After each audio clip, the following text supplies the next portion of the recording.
আমাদের সুষ্ঠু দাবি নিয়ে আমাদের দাবি হচ্ছে আমাদের কাছে অতিরিক্ত ভর্তি ফি নেই এবং অতিরিক্ত হচ্ছে যে ফর্ম ফিল আপের টাকা নিছে এবং সেটা ফর্ম ফিল আপ শুরু হওয়ার আগেই নিছে।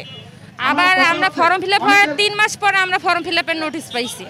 তো এটা আগে নিয়ে ওরা কি করলো এটার জবাব আমরা চাই। এবং অন্যান্য কলেজে আমরা তদন্ত করে দেখছি যে আমাদের কলেজের তুলনায় বাহিরের যে কলেজগুলো আছে ওগুলোতে ভর্তি ফি এবং ফর্ম ফিল আপ ফি আমাদের এখানকার থেকে অনেক কম। আমাদের পরীক্ষার ফর্ম ফিল আপ এখনো শুরু হয়নি, আর সেখানে আমরা ফর্ম ফিল আপ করেছি জুন মাসে। এটা ঠিক হয়নি। অনেকেরই কাছে ফর্ম ফিল আপের ফি নিছে তোমার 10,000, কারো কাছে নিছে 5,000, আর আমরা করছি তোমার হচ্ছে 12,500 টাকা। এটা আইন কলেজে কি রকম দুর্নীতি আমরা বুঝতে পারছি না। স্যারের সঙ্গে কথা বললে, তাতা স্যার প্রিন্সিপাল স্যারের সঙ্গে কথা বললে উনি কথা বলতে চায় না, এড়িয়ে যায়। আর মেন দায়িত্ব দেয় সৈকতকে, আশরাফুল সৈকত। সৈকত কি পিওনেরটা হয়ে কেন সে অ্যাকাউন্টিং সেকশনের দায়িত্ব নেবে আমরা বুঝতে পারছি না। এ ধরনের দুর্নীতি তো অবশ্যই বন্ধ করতে হবে আমাদের সমাজে। আমরা একটা আইনের স্টুডেন্ট হয়ে আমরা যদি এই ধরনের দুর্নীতি করি তাহলে সাধারণ জনগণ কোথায় যাবে?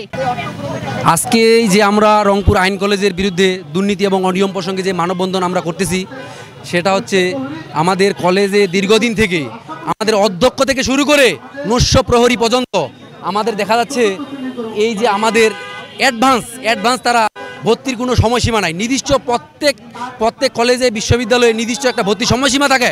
আমাদের জাতীয় বিশ্ববিদ্যালয় আন্ডারে রংপুর আইন কলেজ যেহেতু অধিভুক্ত, তারা জাতীয় বিশ্ববিদ্যালয়ের নিয়ম ফলো করবে। তারা সেই নিয়ম ফলো না করে তাদের নিজের খেয়াল খুশি মতো তারা তাদের ভর্তির ডেট দিচ্ছে, ফর্ম ফিল আপের ডেট দিচ্ছে। এভাবে তারা আমাদের কাছ থেকে আগাম টাকা নিচ্ছে। এখানে কারো কাছ থেকে 5,000 দিয়ে ফর্ম ফিল আপ করে, কেউ 10,000, কেউ 15,000। এটা কেন? ভর্তি ফর্ম ফিল আপ হলে সবার কাছে সমান হতে হবে। কারো কাছ থেকে 5,000, কারো কাছ থেকে 3,000। এটা কেন? এটা কেমন হবে?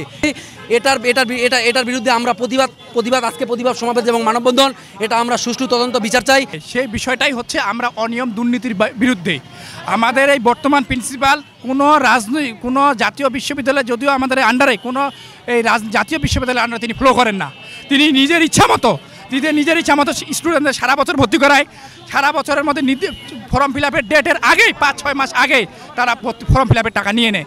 মাত্র 3 মাস ক্লাস করায়, আবার পরবর্তী সেশনের স্টুডেন্টদেরকে ভর্তি করে। আর যেসব দাবি ওরা করতেছে, এই দাবিগুলোর বিষয়টা হচ্ছে যে রংপুর আইন কলেজ একটা টোটালি বেসরকারি প্রতিষ্ঠান। এটার কোনো সরকারি অনুদান নাই। আমরা ছাত্রছাত্রীর বেতন দিয়েই আমাদের কলেজটাকে পরিচালনা করে আসতেছি দীর্ঘদিন থেকে। এবং এইখানে আমাদের যে বেতন, এবং আমরা টিচাররা যারা আছি তারা সম্মানই নেই এবং কর্মচারীদেরকে আমাদের বেতন দিই।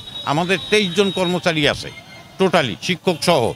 তো আমাদের বিষয়টা হচ্ছে যে এরা যে জিনিসগুলো করতেছে এগুলো ল কলেজ কর্তৃপক্ষ যদি জানতো তাহলে সমাধানটা টেনে নিত।